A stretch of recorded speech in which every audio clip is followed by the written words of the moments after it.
สบายดีเด้อพี่น้องสบายดี FC ทุกท่านทุกคนเนาะพี่น้องเนาะมื้อนี้เฮากะสิลงบ้านแม่เสียวอ๋อพี่น้องไปงานทรงสการเนาะพี่น้องเนาะแม่เจอ๋อพี่น้องก็เลยมาแวะเอาแม่นางพี่น้องอันนี้ก็คือรักเพิ่นสิเฮ็ดอีหยังพี่น้องเพิ่นสิเฮ็ดหม่องอยู่หม่องเศร้าหม่องหันมั้งพี่น้องเพราะว่าเบาต้อมเป็นคนตัดให้เป็นคนเลื่อยให้พุ่นพี่น้องกองอยู่แต่ว่ายังบ่ทันละเฮ็ดก็จะสิเฮ็ดน้ำกันนี่แหละพี่น้องมือคือเห็นอาติเอาลงว่างูเขาเฮือนไม่นั่งตุย2 โต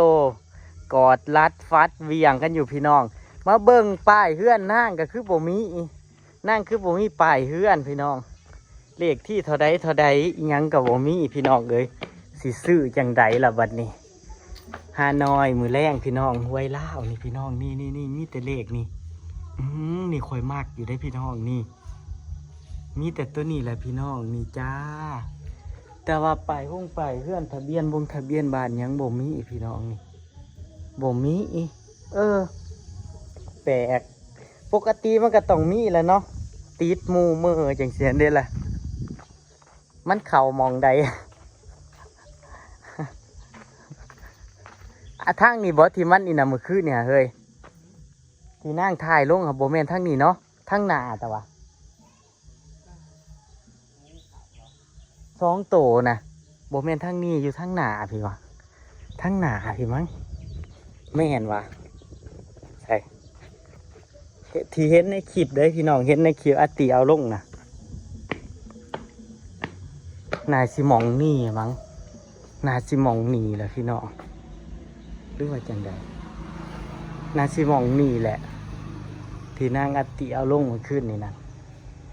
เราอาจเอาลงนะพี่น้องครับหาลงหาเหล็กกับบ่มีดอกเสือเด้อพี่น้องเด้อมือแรงมันมานำกันเด้อหามุ่ง6 โมงพี่น้องมีแต่ตัวนี้แหละนี่มีแต่เลขตัวนี้แหละขอกระสีจัดคือกันมือแรงพี่น้องขอสีจัดคือกันมือแรงเพราะว่าจ่ายเบิดแล้วพี่น้องไอ้แขกกับจ่ายเบิดแล้วจ่ายนี่ไอ้แขกเบิดเหลือแต่ไม่เซียวตุ้ย80 บาทโอ้ยมีแห้งดีใจแห้งลิ้มมือว่านนี่พี่น้องนาทีที่สิมาเฮ็ดแค่เฮ็ดเตียงนะพี่น้องหรือว่าเพิ่นตอนเฮ็ดแค่ให้ได้จากพิธีไอ้แขกสร้างให้นะมันบ่ว่างแล้วก็บ่าวต้อมเพิ่นว่าแค่ขอจะเฮ็ดเป็นเพิ่นว่าเพิ่นก็เลยอาสาบ่าวต้อมให้บ่าวต้อมเฮ็ดนี่แหละพี่น้องเพิ่นเลื่อยเองเพิ่นตัดเองเพิ่นเลื่อยเองให้เพิ่นเฮ็ดให้ซะตอนแรกว่าสิเฮ็ดเป็นหลังคาอยู่ทหารเด้ล่ะหรือว่าจังใดแล้วแต่ซุ่มเพิ่นว่าซุ่มเพิ่นเฮ็ดแบบใดหรือว่าเพิ่นสิเฮ็ดเป็นตู้เฮ็ดเป็นตู้เฮ็ดเป็นหยังบ่พี่น้องเนาะมาเบิ่งกันว่าเพิ่นเฮ็ดแบบใดให้เนาะสามีเพิ่นเฮ็ดให้เองพี่น้องสามีเพิ่นอาสาเฮ็ดให้ตอนนี้นั่งอยู่ไสนั่งลงก่อนแล้วค่อยโหลดคลิปก่อนนั่งลงกับอาติหรอนั่งลงก่อนล่ะปานนั้นบอกว่าให้เฮามาสู้อันให้เฮามาสู้อัน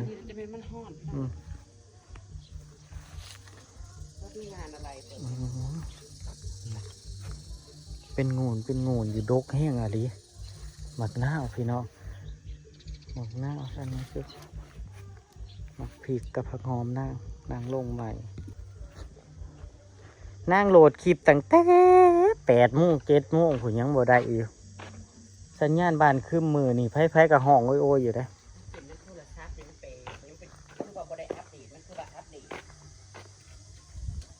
หมักพริกนั่งอยู่ในสวนน่ะกับซุกเลยพี่น้องมือลงลอกเก็บมือลงเนาะพอฮักชิลงวันที่23มีคอมเมนต์เข้ามาอยู่ที่เรือไม่เสียวมาลาเพิ่นเฮ็ดเฮือนเนาะเพิ่นว่ามี FC ทำให้เหรออันนี้บ่ฮู้เด้ออันนี้ข่อยบ่ฮู้เขาไปถามเพิ่นอยู่ช่องเพิ่นเองเด้อขอให้ตอบจังใดเนาะเพิ่นก็เฮ็ดเองอะไรพี่น้องเงินในกระเป๋าตัวเองแหละส่วน FC สวยบ่อันนี้บ่ฮู้เด้อพี่น้องก็อันนี้เฮาบ่ฮู้เฮาบ่ตอบเนาะพี่น้องเนาะฮู้แต่ว่าซ้ำนั้นล่ะพี่น้องไม่รู้ครับเขาไปถามเราเองอยู่ช่องเราเด้อเขาไปถามมิเซียมาล่าเองเฮาก็ตอบแทนบ่ได้เนาะพี่น้องเนาะว่าโน่นนี่นั่นก็ได้ มือว่าน ดีใจดีทำบ้านให้เนาะมันก็โอ้โห อืม มันจะถือว่ามันเงินเท่าไหร่พี่น้องจ๋า มันโมเมนต์ตึกถือได้พี่น้อง มันจะกี่แสนล่ะ ห่วยใหญ่อยู่ได้12 เสาพอตั้งเสาขึ้นแล้วก็ห่วยเฮ็ดตึงอยู่ใหญ่บักใหญ่มัน ตามสุด เอ ก็ อ 5 แสนแหละอะ เออ ตามนะ หาแสนมันสิอยู่ยุเบิงหมูดเบิงทรงมันซอกแซก ขนาดพอได้มีโหมดคือห้องอันเช้าค่ำน่ะเป็นยัง5 แสนปลาย พี่เพิ่นว่า แพงทุกวันนี้ค่าช่างค่าอุปกรณ์มันแพงกับแพงฟังเล่าเฮ็ดเคลื่อนนี่โอ้ยยอมค่ะ เฉพาะค่าสร้างกับเครื่องแสนแหละเนาะ ก็ขึ้นเบิ้งอัน อืม มองเฮานางอันห้อง900ยังว่า 30,000 ปลาย 34,000 อืมเครื่องแสนได้พี่น้องค่าสร้างนั่นขนาดนั้นเขายังว่าหน่อยแต่นั่นคนที่เขาเฮ็ดนั่นบ่มีเงินหลานแล้ว อืม บ่กล้าเฮ็ดเฮือนได้พี่น้องเอ้ย แม่น มีเงินละเก็บไว้ซะ เก็บไว้ซะ เฮ็ดเฮือนน่ะบ่สิ้นสุดอันนี้ถามว่าอยากได้บ่อยากได้ อยากได้นั่นเลย คิดว่าอยากได้ เห็น นี่ะ เห็นหมู่ใดก็อยากได้ เห็นหมู่ใดนู่นใดนี่ก็อยากได้น้ำหมู่แต่ที่สุดก็คือมีอยู่ก็อยู่ไปเนาะเก็บเงินในกระเป๋าไว้เฮาบ่ฮู้อนาคตว่ามันสิเป็นจังไดเนาะพี่น้องเอ้ย ใช่ค่ะ เจ็บไข้ได้ป่วยมาแฮงลำบากบ่มีเงินนั่นคู่มือนี่ แห้งค่ะ อืม เป็นอุ่นๆ สิไปยืมไผ ลำบากแห้ง มีของตัวเองหันดีสุด หาหมดหาหมอนี่คันว่า อืม ประแจะลงมาเลยมันเว้าเรื่องเงินโลด เจ๊สีกับบ่าวลีโอจะลงบ้านเจ๊สีจะลงไปหาแม่ย่าด้วยหรือเปล่าลงน้ำกันเด้อวันที่23 ลงค่ะแต่รู้ว่าจะลงกี่วันนะคะ เพราะว่าไก่เอาเข้าไปขังไว้อีกอ๋อที่แรกว่าบ่มีหมู เอาเกินมาก่อน3 มื้อ3 คืน 3 มื้อ 4 มื้อแม่นั่งตุยกับอาติกะเว้ากันไว้ก็คือสิลงนำกันแต่ว่าบ่าวอาจเพิ่นเจ็บข้างๆเพิ่นพี่น้องข้างๆข้างสี่โค้งเพิ่นเนาะ บ่หายบ่ เพิ่นสีบ่เศร้าบ่หรือว่าจังใดเนาะก็บอกเพิ่นไปหาหมอแล้วเมื่อวานนี่เพิ่นเจ็บจักมันเป็นอีหยังมื้อนะ มันเป็นน้ำโทรศัพท์เครื่อง มันอยากได้ เติมเงินเข้าไปเลยได้200,000นั่น มันอยากได้เครื่องใหม่อันที่จริงน่ะเครื่องนี่คือง่ายสุดได้เครื่องสีดำนั่น มันเขาก็มาเป็นมื้อเช้านี่มันเงินเมิดแหละเขามาเติมเงินเข้าไปเพิ่นบ่ได้บาดนี้ถ้าเติมเงินแต่สมัครอีหยังนี้แต่ได้ สัญญาณน่ะก็ติ่มแต่ว่าโหลดบ่ได้ มันต้องไปรีเซ็ตใหม่แบบว่ารีเซ็ตแบบข้อมูลบ่หายเด้เขาไปรีเซ็ตเขารีเซ็ตเครื่องน่ะ สีเขียวน่ะ อันนี้มาเสื่อมเครื่อง โอ้เจแม่นยาอัดเอาเด้อผู้ใดอะไรกว่านี้ โอ้ยพี่น้องมือนี่ข่อยมากหลายโตอยู่มือนี่งูมันกอดรัดฟัดเหวียงกันหรือว่าแม่นั่งตุยสิได้ผัวบ่พี่น้องแม่นั่งตุยสิเจอเนื้อคู่ประจักมากอดรัดฟัดเหวียงกันอยู่งูตำธาตุแม่นบ่ที่นั่งเอาลงน่ะงูมีผิดเป็นตะยานเนาะอหย่างคือมัน การเป่าสอง เงือก สมามากัดกันอยู่นี่ดีอยู่บ่เขาว่างู น้ำ เขา เข่า ว่า บ่อยเพื่อนเรานี้มันไก่ป้าเดี๋ยวเบิ่ง มันไก่ป่าเด้พี่น้องนี่ป่ามันไก่ป่าแล้วมันมีห้องน้ำปุ่นป่านั่นอ้อมเฮือน อันที่จริงอยู่ในบริเวณเฮือนน่ะมันบ่ได้หกเลยพี่น้อง บ่ได้เป็นตาขา บ่ได้เป็นตาสิเข้ามาแต่มันเข้าได้จังไดเฮาก็ยังบ่เข้าใจ มันมาเพื่อหยังหรือว่ามันมาให้โศกให้ลาบหรือว่าจังไดมันดีอยู่ถ้างูเป็นไม่เข้าเฮือนถ้าเบิ่งตามตำราแล้ว กะขั้นเห็นกลางคืนมันกะบ่เป็นหยังงูอันนี้นะแต่ว่าขั้นกลางเว้นน่ะก็เป็นเคาะเป็นเค็น จักว่าซุมนั่งขาบ่จัก หัวเรียบแล้วขั้นเห็นแต่ชุดนั่งบ่ได้จงนะคะ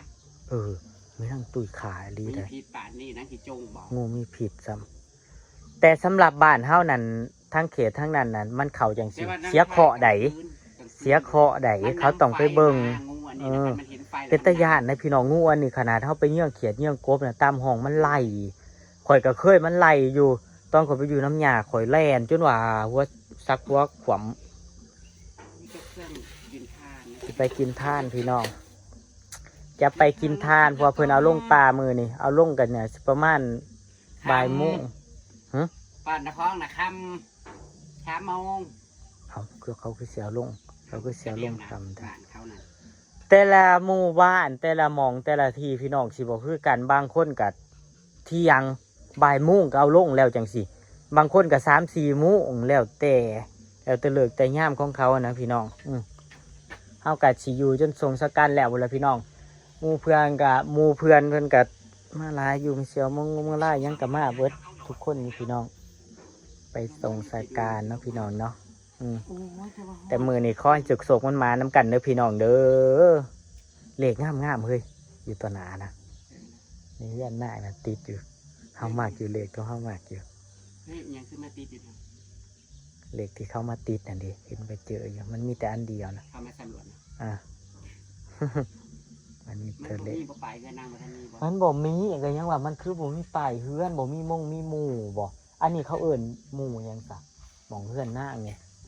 ค่าบ้านยังบ้านใหม่เขายังไม่ได้ บ้านใหม่ เพราะว่าบ้านเฮ็ดใหม่เด้พี่น้องบ้านใหม่นี่เขาก็ยังบ่ทันละเฮ็ดอีหยังมาใส่สมาแดดแท้ มาเนี่ยมาส่ง ทั้งแดดทั้งร้อนมื้อนี่ร้อนแห้งอะลีพี่น้อง ก็ขยับขยื่นเลย มันจากหน้าที่ล่ะ มางานศพพี่น้องตอนนี้อยู่เพื่อนดีพี่น้องอยู่เพื่อนดีแม่เจออเนาะพี่น้องเนาะห่อนแห้งพี่น้องถ้าสิยือจะลงปลาไปแล้วพี่น้องคนบักร้ายมัน คนร้ายหลาย เฮ้ยตัวมึงเอามาเสื้อตรงเสื้อไปดีกว่า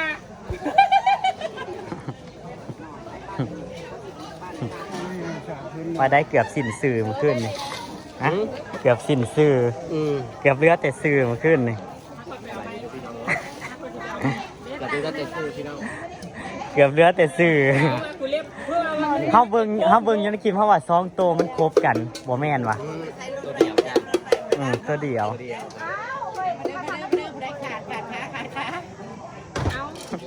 đây là hàm đấy cô á cái tí nơi mà hàm đấy cô á đây nơi mà hàm đấy คอย เอาม้าจะกินนี่นะได้ คอยค้าหนึ่งเด้อให้คอยค้าหนึ่งเด้อไม่เซียวซ้อนคอยในเด้อฮะ ชอบใครไปเสียผูมีหัวจอก ให้ไม่เซียวซ้อน tâm bên tâm ซ้อนตำสูงอะไรไม่เซียวมือหนึ่งมางานซบกับเฮ้ยใส่เอวลงเอวร้อยได้ตั้งว่าอาลีอาโลเห็นว่ากันเลยใส่มาอยู่อภัยในงานซบนะฮะมางานซบกับปิดมิด เมื่อคืนได้กินนะเปล่าเปล่าคือเราก็อยู่หัวนี่เลย ว่า หน้ามาคลิปลงไอ้ห่านี่มันถึงเลขหยังว่าแบบว่าเอา มีคนถามมาหลายฟัง มันถึงเฉย มีคนถามมาหลายอยู่ว่าอัมมาลาถือหลายอยู่บ่ แล้วนี่แต่มึงบอกแม่นอยู่ตอนที่เขาที่โยกกันเฮ้ยแต่มันบอกแบบอยู่เอ้า เจ้าไหนได้ซื้ออยู่บ่ได้ซื้อหยังเลย ซื้อเยอะเลย โอ้ยเฮาอะคิดว่าเอ้ามีสิอัมมาลาแล้วน่ะสิถือนักอยู่คิดน่ะตอนถือปี๊ดดีใจแห้งเลยมื้อคืนนี่เลยเพราะว่าเวียนยังดอกติดหนีเขาติด แม่นได้เนาะเขาที่ เออ แล้วเขาติดเนี่ยเขาสามารถลบหนีได้แล้วก็โล่งเด้ ติดหนีไอแขกตั้ง300อยากทัวบอกแล้วว่าเดี๋ยวสิจ่ายบังเอิญกับแกลบแกลบอีหลีมันขึ้นนี่นั่น ใครยินดียังถือกับพวกกับเมียน้ำมันเองเบาเบาน้ำมันรุ่นเมื่อวานนี่เพิ่นรุ่น เพิ่นรุ่นแล้วมันคือเชิงอยู่บัดนี้เพิ่น บ่ถึก บ่ถึกแล้วก็อยากเมื่อวานนี่ สีพันอย่าง เออ เล็กน้ำมือลีได้บริพันธ์ นางนี่ก็บอกแล้วย่ำใดเราก็ถือ บ้านน้ำล่านั่น บอกแล้วแต่ละเทื่อแล้วถือเทื่อละ200 มึงถามจะมึงแล้วก็ชื่อโอ้ยเนาะถูก เอาแต่ว่าเลขไทยนะครับบอกเลขกล้วยมันกะมันก็ซื้อเลขกล้วยมันก็ซื้ออีกเพื่ออะไรได้บอกเลย ซุมนี่ทิมแม่ครัวพี่น้องเฮ็ดอยู่เฮ็ดกินถ้าพาจากพี่น้องตามคลิปหน้าเด้อพี่น้องเด้อไปแล้วพี่น้องสวัสดีครับผมเขาสิเจ้าลงครับบ่3 โมงผม เคยผู้เชื่อมักดังแล้วนี่เนี่ย